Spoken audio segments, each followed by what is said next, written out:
Hi guys, it's Mizuki Arts. Welcome back to my channel. Today we're going to be drawing anime characters as if they were part of their own fandoms.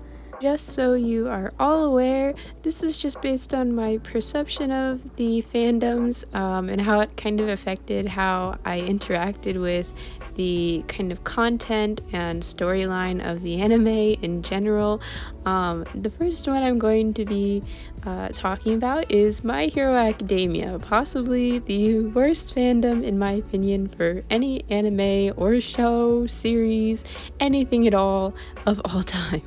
Now, I think it's a pretty common perception to not like the My Hero Academia fandom, but before I talk about why I personally just didn't like the fandom, I'm going to tell you a bit about the anime in case you haven't seen it. Essentially, it's about a world where 80% of the human race has powers called quirks. And these quirks manifest in a lot of different ways, and they can even have kind of downsides for them or like weaknesses that affect them physically. They're not just like magic that comes out of thin air, and actually the world building is really impressive for this. I think it was just really an easy world to get into. And the storyline revolves around a main character named Izuku Midoriya, who is born without powers, but he wants more than anything to be a superhero, like his role model, All Might, but he doesn't have powers. So during his time as a teenager, he seeks out his idol, All Might, who had saved him from a bit of a disaster. And he asks All Might if there's any way he can become a hero without powers. And his hero kind of lets him down in a way, but he ends up taking Izuku under his wing, and he eventually passes his power on to him after doing some training. But anyways, that's pretty much all I'm going to talk about for the storyline, just because I think I don't want to give too much of it away, even though the fandom kind of spoils everything through like theories and memes and stuff, I think, although that can be said about any fandom. But in spite of that, I'm going to have this as a spoiler-free zone to the best of my abilities. And now I'm going to start talking about the fandom, and this is where we run into a lot of the problem people that kind of get, like, I think anime fans kind of stereotyped. Not that problematic kind of creepy people don't exist in other fandoms, but My Hero Academia, in terms of just a community, like the community behind it, is just it's full of a lot of people that are a little too old, I think, to be like crushing on some of the characters. Like, that's a little weird, guys, come on. It's not like it doesn't go the other way around either, where it's someone really young and they're crushing on like the teacher characters or something.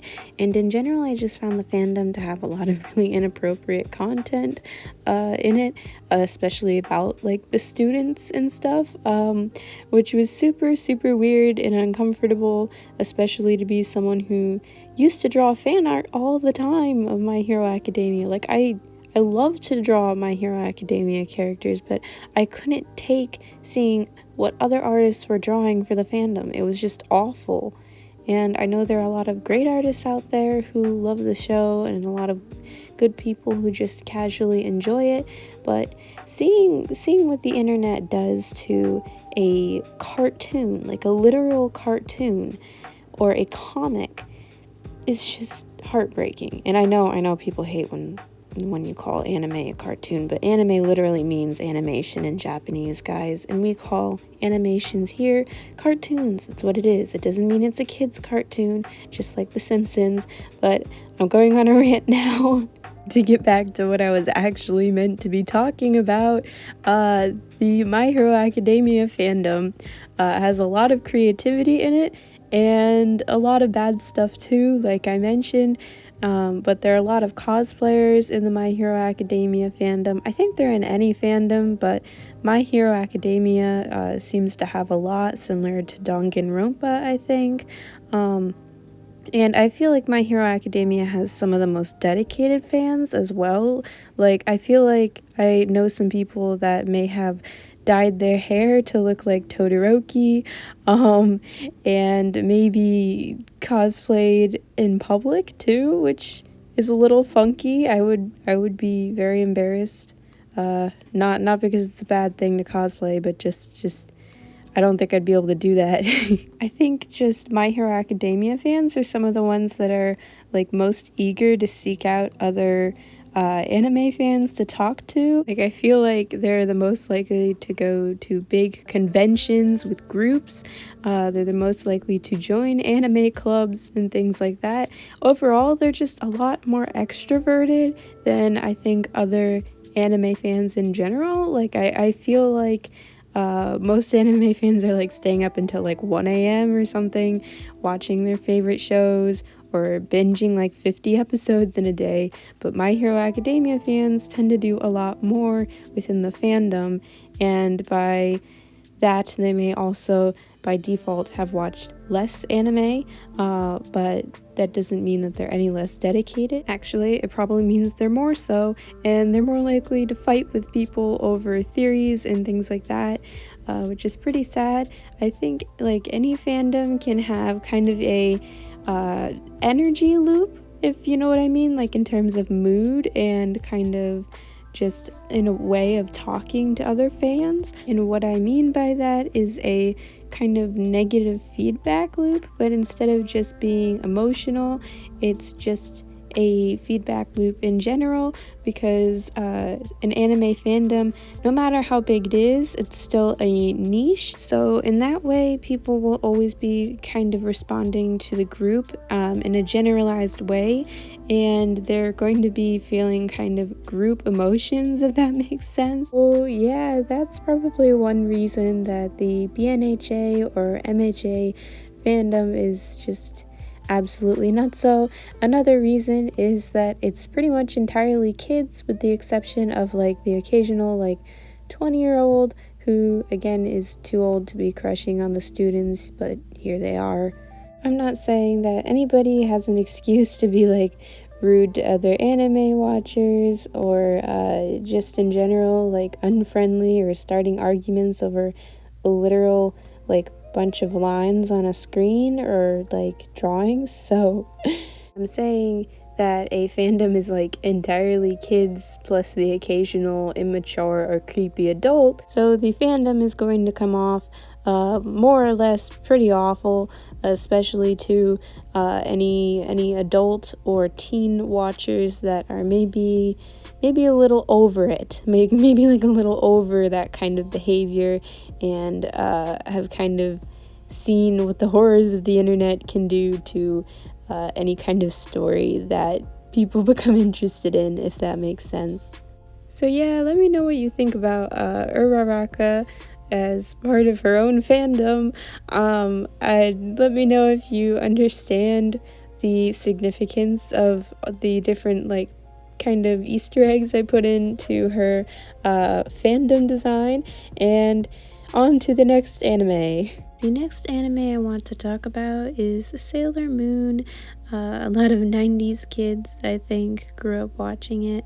And if anybody had parents that were already into anime, they probably saw it at some point or another. I actually watched Crystal growing up, because I couldn't find the original anywhere by the time I was getting into anime.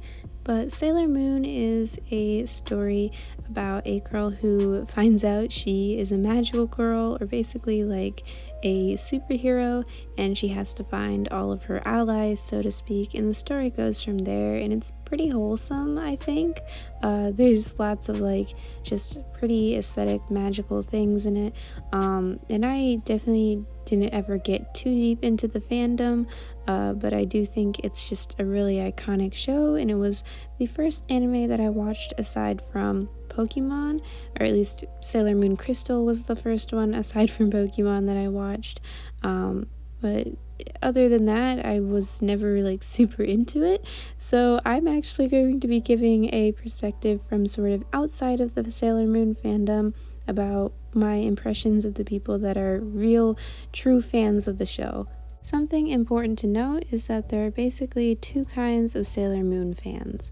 One is like kind of more Gen Z focused, I think, and like casual anime watchers that maybe haven't seen too many anime, but just really love the aesthetic of Sailor Moon, but maybe it's too long for them to jump into it yet.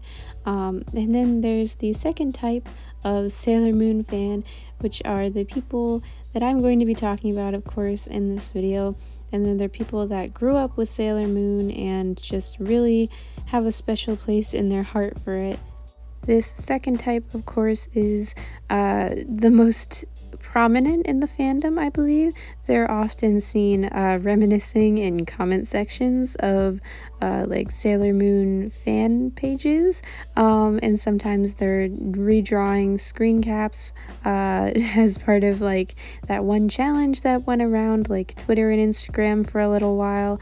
But of course, the first kind, the like just Sailor Moon aesthetic lovers, do the same thing where they're like redrawing the screenshots, so that's not really significant. But true Sailor Moon fans are usually just people that remember it from their childhood and are often blinded by nostalgia a little bit to some of the flaws found within the series if you're watching it as someone a little bit older. Something I found is that it's mostly millennials at this point who like remember Sailor Moon in a way that's not like just, oh yeah, Sailor Moon, the classic anime. It's people that really aren't super into anime anymore, but they remember Sailor Moon and they'll never forget it just because it's such an important part of their childhood and it has such memorable classic characters and just really special life lessons in it too. One stereotype or example in this case I found personally were like English teachers. Like I had an English teacher who like wasn't super into anime or anything. Like I mentioned, it seems like most of the people that grew up with Sailor Moon either aren't into anime at all, or just ended up completely nosediving into the world of anime. But this particular teacher wasn't super into it, but when the opportunity arose to talk about Sailor Moon, she talked about it with me for like 30 or 40 minutes, and I thought it was hilarious and really wonderful that it had left such an impact on her.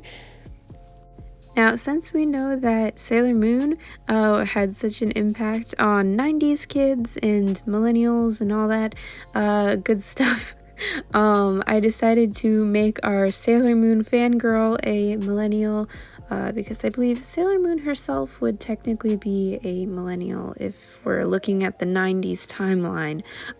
So I tried to think of what a modern Sailor Moon would be doing if she was a fan of her own show, and of course, since I had a teacher that loved Sailor Moon so much, I decided to make our Sailor Moon fangirl an art teacher, just because if she really loved Sailor Moon growing up, she probably got into other anime too, like Pokemon, and just started drawing, and eventually, of course, made a career out of it. They're probably the type of person to dye their hair into natural colors, like maybe they had dark hair before and they dyed it blonde or bleached it, you know what I mean, or the opposite where they had light hair and they dyed it dark, that kind of thing. But other than that, maybe they don't care about their looks all that much.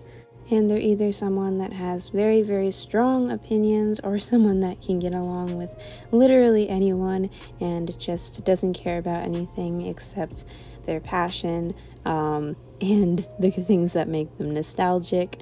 Either way, there's a part of this type of people or this type of person that is trying very hard to keep their inner child alive, which I think is really cool. I certainly don't mean that in a negative way. They just want to keep having fun the way that they did when they were a kid, and that's really special. So yeah, that's Sailor Moon as a millennial in her own fandom, and of course Ochaco as a part of her own fandom. Let me know if you want me to do more of these types of videos, like more of watching an anime, getting into the fandom, and then drawing one of the characters as part of it. I think this would be a really fun kind of video series if you guys are interested in that. I was in a really good mood the whole time I was working on this, just because it was just so chill and just really gave me some good giggles, I think, especially drawing Ochaco as part of the My Hero Academia fandom. It was just a really good time. So yeah, thank you so much for watching. Like and subscribe if you enjoyed, and let me know if you have a favorite anime down in the comments below. Bye!